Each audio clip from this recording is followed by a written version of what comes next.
Why would somebody say that this is a gas station knife? Well, because it kind of is. Gas station knives are copying bold, colorful, designed knives. They're trying to get attention, right? So when a cloner goes online and says, I need to find a knife to put in my gas stations or to sell cheaply, they're going to look for bold, aggressive designs. And what's going to pop up is something like this.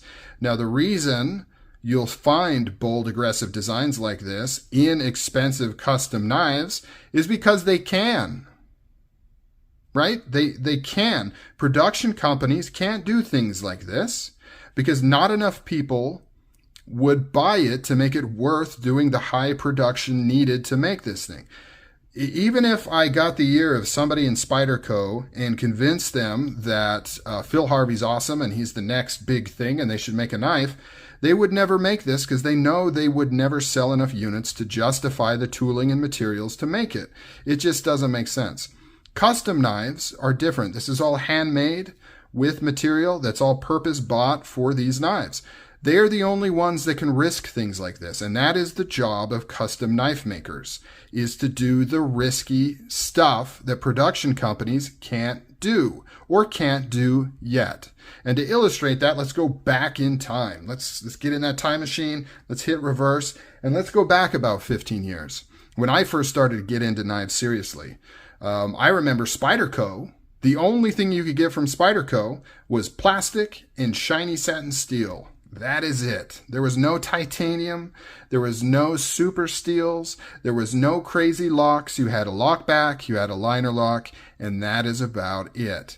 And then the custom knife world exploded. They started doing things with titanium frame locks that hadn't been done before.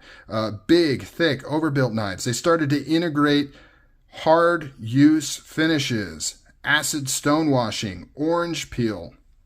They started to mess with lock bar inserts. Lock bar inserts started in the custom knife world. This was not something invented by some Chinese company. This was not something invented by large production companies. Lock bar inserts started in the custom knife world. All of the major advances, just about, in the knife world started in the custom knife world because that's where these experimentations can occur because it can be done on a much smaller scale. And then what happens is people like it. They start to gravitate towards it. They want to see it. And then production companies integrate a version of that into their line. So lo and behold, after all of these kind of crazy things going on in the custom knife world 15 years ago with all these different finishes and overbuilt titanium folders, all of a sudden, Spyderco starts integrating titanium frame locks and some of these steels and some of these finishes. Now you can get a Spyderco that doesn't look like it came off of an assembly line. It almost looks like a custom knife. It's got acid stonewash finish, titanium frame lock. It's got a cool pocket clip or a cool lock. Those things started to migrate into that world. So the custom knife world always has been the place to experiment and try bold things because they can. And there's no difference here, right? Now, this one is not something I would ever see being integrated into a real production company. Spyderco's never going to make this knife. It's just too out there and too crazy and too non-utilitarian to ever succeed in the production knife world. Now, there could maybe be a watered down version of it, but that doesn't mean you can't do crazy stuff, right? Because clearly they took kind of this high level concept, they watered it down, made it smaller, made it thinner, made it weaker. This is just a steel frame lock, by the way. This is not titanium. This is a very cheaply executed knife that is running on an assisted spring. But yeah, there's clearly no comparison between these two knives. So whenever anybody gives me it's a gas station knife, I never take it seriously. It does not hurt my feelings at all.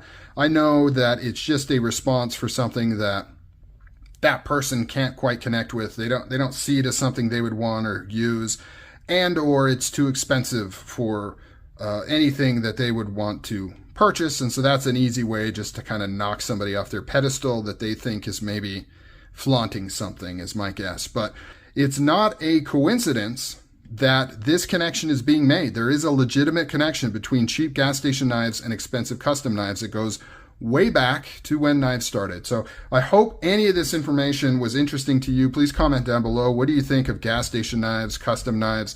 Are you the type of person to put people down with something you don't like by saying it's a gas station knife when clearly it's not? Let me know what you think down below. I'll catch you on the next video.